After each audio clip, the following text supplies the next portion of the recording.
Assalamualaikum warahmatullahi wabarakatuh. Bertemu lagi dengan Ibu. Nah, pada pertemuan kali ini, sebelumnya alangkah baiknya kita berdoa terlebih dahulu. Mari kita berdoa bersama-sama. Bismillahirrahmanirrahim. Raditu billahi robba wa bil islami dina wa bi Muhammadin nabiyya wa rasulah. Rabbi zidni ilma warzuqni fahma. Amin. Ya, setelah berdoa, Ibu akan mengabsen terlebih dahulu. Nah, di sini ada yang tidak berangkat pada hari ini. Insya Allah berangkat semua ya. Ya. Nah, di era pandemik saat ini kita harus lebih bisa menjaga kesehatan kita agar imun kita tetap kuat dalam menjalani sehari-hari, agar tubuh kita tidak gampang terkena virus berbahaya seperti virus pada sekarang ini, COVID-19. Semoga kita selalu dalam lindungan Allah, dan semoga kalian tetap sehat di luar sana dan dijauhkan dari segala penyakit yang ada. Pada pertemuan kali ini kita akan membahas tentang permulaan dakwah Nabi. Di sini kalian sudah pernah mendengar cerita Nabi sebelumnya. Nah, di sini Ibu akan menjelaskan salah satu perjuangan pada dakwah Nabi Muhammad SAW pada zaman dahulu, dan Ibu akan sedikit menjelaskan tentang permulaan dakwah Nabi Muhammad SAW. Ya, karena pembelajaran pada hari ini itu adalah mata pelajaran sejarah kebudayaan Islam. Nah, pada materi hari ini akan ada penjelasan tentang permulaan dakwah Nabi Muhammad SAW. Ya, kita ke pembahasan permulaan dakwah Nabi Muhammad.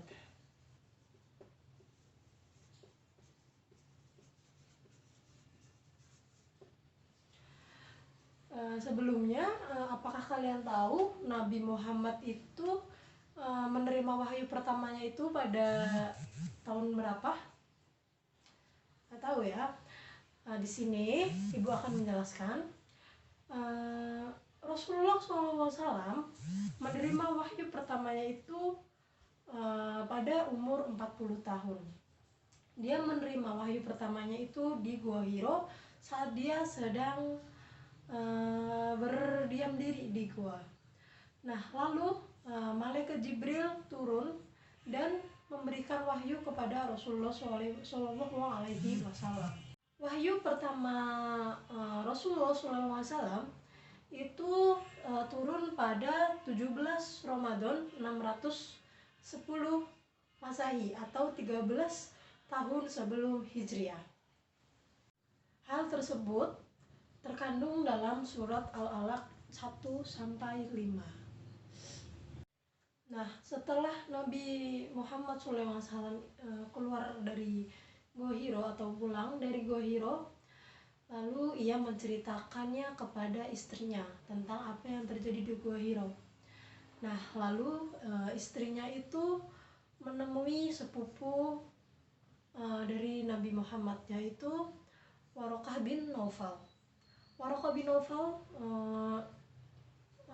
menyampaikan bahwa Nabi Muhammad itu adalah nabi terakhir yang diutus oleh Allah Subhanahu wa Ta'ala. Lalu Rasulullah itu mulai dakwahnya itu pada saat dia menerima wahyu kedua dalam Quran surat Al-Mudaththir ayat 1-7. Di situ dijelaskan. Nah, pada ayat tersebut berisi tentang Allah menyuruh Rasulullah SAW untuk diperintahkan kepada Nabi menyebarkan agama Islam kepada umat muslim lainnya. Nah, pada saat Rasulullah SAW mencoba menyebarkan agama Islam kepada umat manusia, banyak sekali halangan dan rintangan yang terjadi di dalamnya. Karena pada bangsa Arab pada zaman dahulu itu mereka itu belum mempercayai kebenaran. Jadi mereka itu belum bisa mempercayai sepenuhnya ucapan-ucapan Nabi Muhammad SAW pada saat itu.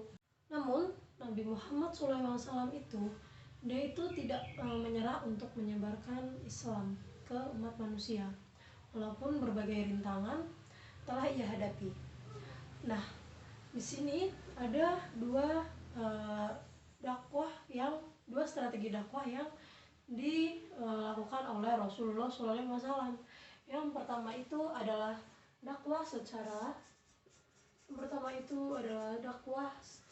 sembunyi-sembunyi.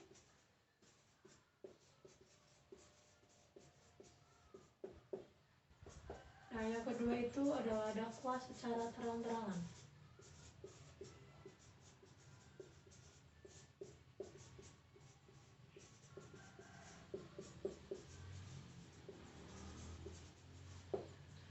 Nah, ada dua strategi dakwah yang dilakukan oleh Rasulullah SAW. Yang pertama itu ada dakwah secara sembunyi-sembunyi. Beliau melakukan dakwah secara sembunyi-sembunyi itu pada kurang lebih 3-4 tahun. Ya, 3-4 tahun. Nah, di sini Rasulullah SAW memulai dakwah sembunyi-sembunyi itu di rumah sahabat Abu Bakar, yaitu Arkam bin Abil Arkam.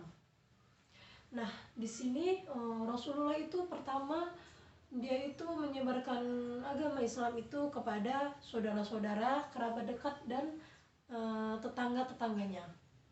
Nah, beliau itu melakukannya di rumah-rumah atau antar rumah. Nah, di sini beliau itu menjelaskan tentang bagaimana itu Islam, bagaimana itu menjadi seorang umat muslim yang baik, dan Rasulullah mulai mengajarkan beberapa amalan-amalan dalam Islam. Setelah Nabi Muhammad SAW melakukan dakwah secara sembunyi-sembunyi kurang lebih 3-4 tahun, beliau melaksanakan dakwah secara terang-terangan seperti yang dijelaskan dalam Quran surat Al-Hijr ayat ke-94, yang artinya, maka sampaikanlah kepadamu Muhammad secara terang-terangan apa yang diperintahkan kepadamu, dan berpalinglah dari orang-orang yang musyrik. Nah, sebelum ibu menjelaskan tentang dakwah terang-terangan Nabi, di sini kita ice breaking dulu ya. Pertama, kita tepuk semangat. Tepuk semangat. Semangat. Ya, biar kalian gak ngantuk dan tetap fokus dengan materi yang ibu sampaikan. Selanjutnya ibu akan menjelaskan tentang dakwah Nabi selanjutnya, yaitu strategi dakwah Nabi secara terang-terangan. Nah, di sini strategi dakwah Nabi secara terang-terangan tadi sudah dijelaskan dalam Quran surat Al-Hijr ayat 94. Di sini Nabi itu menyampaikan dakwah secara terang-terangan kepada orang-orang besar atau orang-orang yang berpengaruh di Arab Saudi pada waktu itu. Nah, di situ Nabi Muhammad itu mengundang kerabat, mengundang orang-orang terpandang dari kalangan Quraisy dalam perjamuan makan. Nah, di situ Nabi Muhammad itu menyampaikan ajaran kepada mereka. Tentu banyak rintangan yang dihadapi Nabi. Tidak semua orang dalam perjamuan itu mau mendengarkan atau menerima apa yang disampaikan oleh beliau. Di sini hanya beberapa orang yang bisa menerima dakwah beliau. hanya sedikit orang yang dapat menerima dakwah Nabi ini. Nah, mereka diantaranya itu ada paman Nabi, yaitu Hamzah bin Abdul Muthalib dan Umar bin Khattab. Sebagian besar orang di perjamuan tersebut itu menolak dengan halus, dan ada juga yang menolak secara keras dan terang-terangan, seperti Abu Lahab, yaitu menolak dakwah Nabi secara keras dan secara lantang.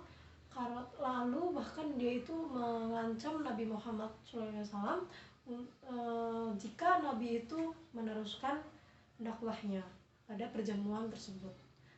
Beliau Abu Lahab menolak secara keras dan menolak secara lantang apa yang disampaikan oleh Nabi Muhammad SAW. Tantangan yang paling berat ketika Nabi Muhammad SAW berdakwah itu adalah ketika para penguasa Mekah, kaum bangsawan dan para pemilik budak itu tidak bisa sama sekali terima dakwah Nabi Muhammad SAW. Tantangan terberat lain yang dirasakan oleh Nabi Muhammad SAW itu datang dari paman Nabi Muhammad itu sendiri. Nah, yang pertama itu ada ada dari Abu Lahab dan ada dari Abu Jahal. Nah, mereka berdua itu sangat menentang dakwah yang diajarkan oleh Nabi Muhammad SAW. Mereka pada saat Nabi Muhammad SAW mengumpulkan kaum Quraisy ke Bukit Safa untuk menyatakan bahwa beliau adalah utusan Allah, Abu Lahab dan Abu Jahal itu sangat menentang keras dakwah beliau. Nah, bahkan si Abu Lahab ini, dia itu sampai memaki-maki dengan kejam Rasulullah pada saat itu. Nah, hingga kekejaman Abu Lahab itu Allah sampai menurunkan surat, yaitu pada surat Al-Lahab ayat 1-5. Di situ berisi tentang hukuman-hukuman atau ancaman hukuman untuk Abu Lahab karena dia itu telah kejam terhadap Rasulullah SAW. Dia itu kejam sampai memaki-maki dengan keras Rasulullah, padahal ia itu mengajarkan agama dengan benar dan dengan baik kepada umat. Pernah pada saat itu Abu Lahab sangat kejam terhadap Rasulullah SAW. Pada saat Rasulullah SAW sedang sholat, Abu Lahab ini meletakkan kotoran pada punggung Nabi Muhammad SAW ini, dan bahkan Abu Lahab itu sampai pernah memasukkan kotoran ke dalam makanan Rasulullah. Nah, bahkan tidak cuma Abu Lahab yang kejam di sini, bahkan istri Abu Lahab pun sangat kejam terhadap Rasulullah. Pada saat itu, pada saat sedang tidur di malam hari, Abu Lahab dan istrinya itu meletakkan duri-duri di depan pintu rumah Rasulullah, dan itu bertujuan untuk agar Rasulullah itu saat bangun tidur, dia itu tertusuk duri itu tanpa sadar. Karena kekejaman istri Abu Lahab, maka pada surat Al-Lahab tersebut itu juga menyebutkan tentang hukuman dari Allah terhadap istri Abu Lahab, yaitu hukuman masuk neraka dengan membawa kayu bakar. Itu yang ada dalam surat Al-Lahab. Tantangan datang itu dari penguasa Mekah. Kaum Quraisy itu tidak mau adanya persamaan derajat. Mereka tuh khawatir usaha dan dagangnya itu terganggu oleh dakwah Nabi. Karena suatu ketika kaum Quraisy itu mencoba menghentikan dakwah Nabi SAW dengan memperalat sahabat Nabi, yaitu Abu Thalib. Nah, kaum Quraisy itu pada saat itu memerintahkan kepada Abu Thalib untuk menghentikan dakwahnya. Nah, kaum Quraisy itu berjanji kepada Abu Thalib untuk memberikan imbalan yang sangat besar jika Abu Thalib itu mau menghentikan dakwah Nabi.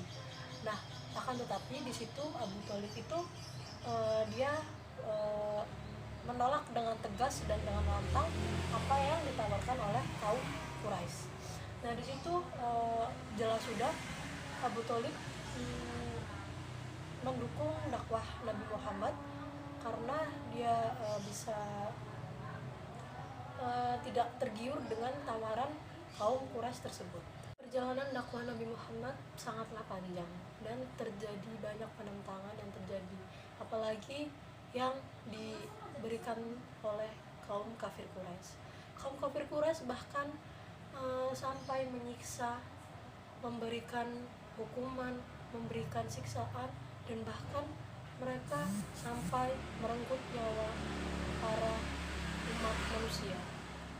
Tapi di situ Nabi dan sahabat-sahabatnya tidak menyerah, dan mereka tetap memperjuangkan kebenaran, memperjuangkan jalan yang benar terhadap untuk meyakinkan kegigihannya, untuk keyakinannya, yaitu memperjuangkan dinul Islam.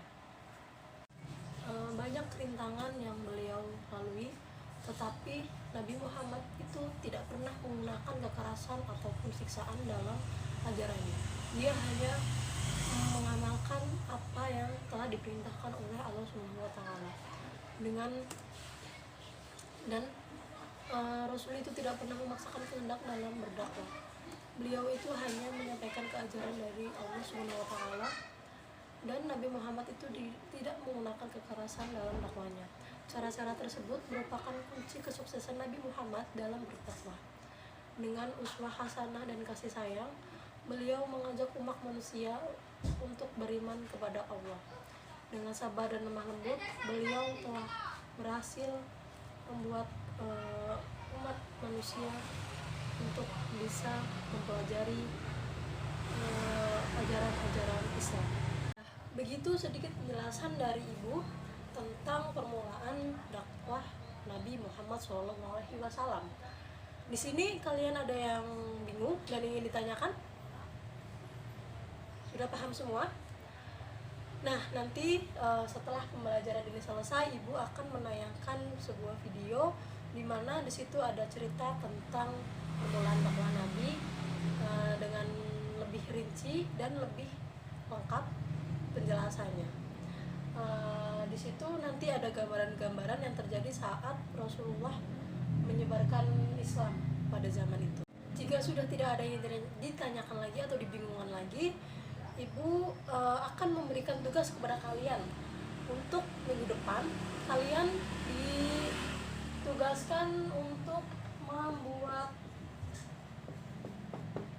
tugas kalian itu membuat resume.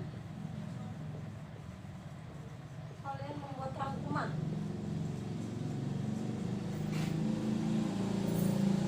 tentang dakwah Nabi, tentang bagaimana permulaan dakwah Nabi.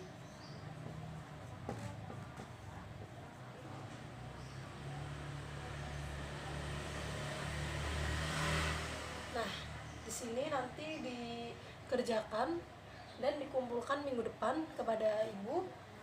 Nanti bisa diwakilkan pengirimannya oleh ketua kelas. Sekian pembelajaran pada hari ini. Kurang lebihnya Ibu mohon maaf. Wassalamualaikum warahmatullahi wabarakatuh. Sepeninggal Abu Thalib dan Khadijah radhiyallahu anha, gangguan kaum Quraisy terhadap Rasulullah SAW semakin meningkat. Kaum Quraisy tidak peduli dengan kesedihan yang tengah menghinggapi diri Rasulullah SAW. Hingga akhirnya beliau memutuskan keluar dari kota Mekah menuju ke Taif. Rasulullah SAW berharap penduduk Taif mau menerimanya. Harapan Rasulullah SAW ternyata tinggal harapan. Penduduk Taif menolak dakwah Rasulullah SAW dan mencemoohnya. Bahkan mereka memperlakukan secara buruk terhadap Rasulullah SAW. Kenyataan ini sangat menggoreskan kesedihan dalam hati Rasulullah. Maka beliau pun kembali ke Mekah dalam keadaan sangat sedih, merasa sempit dan susah. Keadaan ini diceritakan beliau saat ditanya oleh istri tersayang, yaitu Aisyah, radhiyallahu anhuma. Apakah pernah datang kepadamu satu hari yang lebih berat dibandingkan dengan saat perang Uhud? Rasulullah SAW menjawab, aku telah mengalami penderitaan dari kaummu. Penderitaan paling berat yang aku rasakan yaitu saat Aqabah, saat aku menawarkan diri kepada Ibnu Abdi Yalil bin Abdi Kulal, tetapi ia tidak memenuhi permintaanku. Aku pun pergi dengan wajah bersedih. Aku tidak menyadari diri kecuali ketika di Qarnut Sa'alib. Lalu aku angkat kepalaku, tiba-tiba aku berada di bawah awan yang sedang menaungiku. Aku perhatikan awan itu. Ternyata ada malaikat Jibril. Lalu ia memanggilku dan berseru, sesungguhnya Allah telah mendengar perkataan kaummu kepadamu dan penolakan mereka terhadapmu, dan Allah telah mengirimkan malaikat penjaga gunung untuk engkau perintahkan melakukan apa saja yang engkau mau atas mereka. Malaikat penjaga gunung memanggilku, mengucapkan salam, lalu berkata, wahai Muhammad, jika engkau mau, aku bisa menimpakan Ahsabain. Lalu Rasulullah SAW menjawab, tidak, namun aku berharap supaya Allah melahirkan dari anak keturunan mereka orang yang beribadah kepada Allah semata, tidak mempersekutukannya dengan apapun juga. Hadis riwayat Imam Al-Bukhari dan Imam Muslim. Begitulah sambutan penduduk Taif. Penolakan mereka saat itu sangat mempengaruhi jiwa Nabi Muhammad SAW, sehingga beliau pun bersedih. Namun kesedihan ini tidak berlangsung lama, karena sebelum Rasulullah SAW sampai di Mekah, saat melakukan perjalanan kembali dari Taif, Rasulullah SAW mendapatkan pertolongan Allah. Pertolongan ini sangat berpengaruh positif pada jiwa beliau, mengurangi kekecewaan karena penolakan penduduk Taif, sehingga semakin menguatkan tekad dan semangat beliau dalam mendakwahkan agama yang lurus ini. Pertolongan pertama datang saat beliau berada di Qarnut Sa'alib atau Qarnul Manazil. Allah mengutus malaikat Jibril alaihissalam bersama malaikat penjaga gunung yang siap melaksanakan perintah Rasulullah SAW atas perlakuan buruk penduduk Taif. Namun tawaran ini diabaikan Rasulullah SAW. Rasulullah SAW tidak berkeinginan melampiaskan kekecewaan atas penolakan penduduk Taif. Justru sebaliknya, Rasulullah SAW mengharapkan agar dari penduduk Taif terlahir generasi bertauhid yang akan menyebarkan Islam.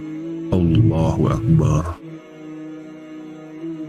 Inilah akhlak Rasulullah SAW yang teramat agung saat beliau mampu membalas perlakuan buruk dari kaumnya, namun justru memberikan maaf dan mendoakan kebaikan. Demikian ini selaras dengan beberapa sifat beliau yang diceritakan dalam Al-Quran, seperti sifat lemah lembut, kasih sayang, dan sangat menginginkan kebaikan bagi umatnya. Kemudian pertolongan dan dukungan kedua yaitu saat beliau di lembah Nakhlah dekat Mekah. Rasulullah SAW tinggal di sana selama beberapa hari. Pada saat itulah Allah mengutus sekelompok jin kepada Rasulullah. Mereka mendengarkan Al-Quran dan kemudian mengimaninya. Peristiwa itu disebutkan Allah SWT dalam dua surat, yaitu surah Al-Ahqaf dan surah Al-Jin ayat 1 hingga 15.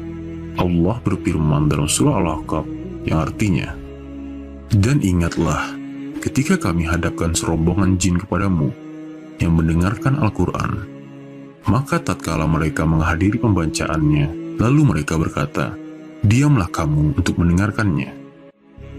Ketika pembacaan telah selesai, mereka kembali kepada kaumnya untuk memberi peringatan.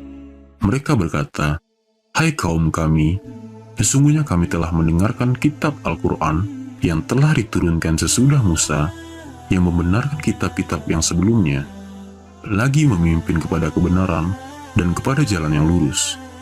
Hai kaum kami, terimalah seruan orang yang menyeru kepada Allah, dan berimanlah kepadanya. Niscaya Allah akan mengampuni dosa-dosa kamu dan melepas kamu dari azab yang pedih. Quran Surah Al-Ahqaf ayat 29-31. Kedua peristiwa ini meningkatkan optimisme beliau, Rasulullah SAW, sehingga bangkit berdakwah dengan penuh semangat tanpa peduli dengan berbagai penantangan yang akan dihadapinya. Setelah kembali ke Mekah, Rasulullah SAW mendapatkan perlindungan dari Al-Mut'im bin Adi, sehingga kaum kafir Quraisy tidak leluasa mengganggunya. Al-Mut'im memiliki dua jasa sangat besar kepada Rasulullah SAW. Ia memiliki peran dalam perusakan kertas perjanjian pemboikotan yang ditempelkan di dinding Ka'bah. Ia memberikan perlindungan saat kaum Quraisy berusaha mengusir dan mengganggu beliau. Jasa Al-Mut'im ini selalu diingat Rasulullah SAW, sehingga seusai mengalahkan kaum kafir Quraisy dalam perang Badar, Rasulullah SAW bersabda perihal para tawanan, "Seandainya Al-Mut'im bin Adi masih hidup, lalu dia mengajakku berbicara tentang para korban yang mati ini," maksudnya meminta beliau, Rasulullah SAW, membebaskan mereka, "maka tentu aku serahkan mereka kepadanya." Banyak pelajaran yang dapat kita petik dari kisah Thaib ini. Dakwah Rasulullah terhadap tokoh kabilah Thaqif di Thaib kala itu merupakan bukti penting menyampaikan dakwah kepada para tokoh panutan manusia. Rasulullah SAW bersikap sabar menghadapi perlakuan buruk para penentangnya. Meskipun mendapat perlakuan buruk, Rasulullah SAW tidak mendoakan kepada Allah agar menurunkan siksa kepada mereka. Namun sebaliknya, Rasulullah SAW mendoakan agar mereka mendapatkan hidayah dari Allah. Perjumpaan jin dengan Rasulullah di lembah Nakhla merupakan bukti bahwa jin itu ada, dan mereka juga mukallaf. Di antara jin, ada yang beriman dan ada juga yang kafir. Berimannya sekelompok jin tersebut merupakan hiburan bagi beliau. Allah ingin menghibur Rasulullah yang mendapatkan perlakuan buruk dari penduduk Thaib.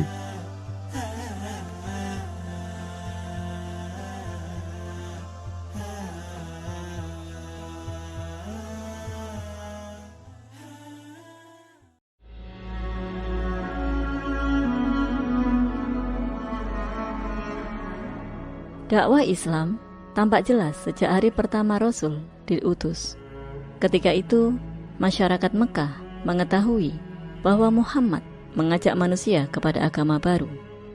Mereka pun mengetahui banyak orang yang telah masuk Islam bersama beliau dan bahwa Muhammad membentuk para sahabatnya dalam sebuah kelompok serta menjaga kelangsungan kelompok tersebut. Mereka juga mengetahui bahwa kaum muslim menyembunyikan kelompok itu dan keyakinannya terhadap Islam. Hal itu menunjukkan bahwa masyarakat telah menyadari adanya dakwah baru dan terwujudnya sekelompok orang yang mengimaninya. Meskipun mereka tidak mengetahui di mana kaum muslim berkumpul dan siapa saja yang telah berislam. Karena itu, pendeklarasian Rasulullah tentang Islam bukan hal baru bagi kaum kafir Mekah. Yang mereka anggap baru adalah munculnya kutlah kaum mukmin secara terang-terangan di tengah-tengah masyarakat. Hamzah bin Abdul Muthalib telah masuk Islam. Kemudian disusul Umar bin Khattab setelah 3 hari dari keislaman Hamzah, sehingga dukungan terhadap kaum muslim semakin kuat. Kemudian turun firman Allah SWT, "Fasta' bima tu'maru wa a'rid anil musyrikin. Inna kafainakal mustahzi'in. Alladzina yaj'aluna ma'allahi ilahan akhar. Fasawfa ya'lamun." Setelah turun ayat tersebut, Rasul mulai menampakkan keberadaan kelompok ini kepada seluruh masyarakat secara terang-terangan, meski masih ada yang menyembunyikan keislamannya. Caranya, Rasul keluar bersama para sahabat dalam 2 kelompok. Kelompok pertama dipimpin oleh Hamzah bin Abdul Muthalib. dan kelompok kedua dipimpin oleh Umar bin Khattab. Rasulullah pergi bersama mereka ke Ka'bah dengan barisan yang rapi, yang sebelumnya tidak pernah dikenal oleh bangsa Arab. Beliau bersama para sahabatnya melakukan tawaf di sekitar Ka'bah. Ini berarti tahapan dakwah secara sembunyi-sembunyi telah berakhir dan berpindah menuju tahap dakwah secara terang-terangan. Dari tahap interaksi dengan orang-orang yang simpati dan siap menerima dakwah, menuju tahap menyeru seluruh masyarakat. Sejak saat itu, mulai terjadi benturan antara keimanan dengan kekufuran di tengah-tengah masyarakat, dan terjadi gesekan antara pemikiran yang benar dengan yang rusak. Ini berarti dakwah mulai memasuki tahapan kedua, yaitu tahap interaksi dan perjuangan, atau disebut marhalah tafa'ul waqifah, yang dikenal sebagai tahapan paling menakutkan di antara seluruh tahapan dakwah. Pada tahapan ini, kaum kafir mulai memerangi dakwah hingga menganiaya Rasul SAW serta para sahabatnya dengan segala cara. Tempat-tempat yang biasa disinggahi Rasul sering dilempari orang-orang kafir. Ummu Jamil, istri Abu Lahab, melemparkan najis ke depan rumah beliau, dan Rasul cukup meladeninya dengan membersihkan kotoran-kotoran itu. Abu Jahal melempari beliau dengan kotoran kambing. Beliau hanya pergi ke rumah putrinya, Fatimah, agar dapat membantu membersihkan dan menyucikannya. Semua itu tidak berpengaruh apapun pada Rasul, selain bertambah kesabarannya dan lebih berkonsentrasi pada dakwah. Kaum muslim juga diteror dan dianiaya. Setiap kabilah melakukan teror dan penyiksaan atas orang yang memeluk Islam, seperti penyiksaan yang dilakukan kepada seorang budak, Bilal bin Rabah, di atas pasir di bawah terik matahari yang panas. Dadanya ditindih dengan batu, lalu ditinggalkan begitu saja agar dia mati. Tindakan itu dilakukan terhadapnya karena dia tetap bertahan dalam Islam. Dalam kondisi seperti ini, Bilal tidak melakukan apapun selain mengulang-ulang kata Ahad, Ahad, sambil menahan siksaan di jalan Allah. Seorang wanita juga telah disiksa hingga mati karena dia tidak rela keluar dari Islam dan kembali ke agama nenek moyangnya. Kaum muslim seluruhnya didera dengan berbagai macam siksaan ataupun penghinaan yang sangat menyakitkan. Namun, mereka tetap sabar menghadapi semua itu semata-mata karena mencari keridhaan Allah Subhanahu wa taala.